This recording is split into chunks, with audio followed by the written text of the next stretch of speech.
Kafelarga borganingizda maza qilib, qarsillatib, souslarga botirib yeydigan kartoshka po-derevenskiyni uy sharoitida tayyorlaymiz. Ishoninglar, juda ham mazali va rostdan ham qarsildoq bo'lib chiqadi.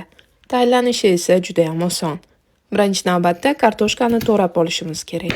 Men sal yuqoroq qilib to'radim. Agar sizlar xohlasanglar, sal qalinroq qilib to'rasanglar ham bo'ladi.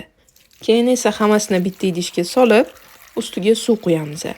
Va taxminan 10-15 minut davomida buni qaynatib olamiz.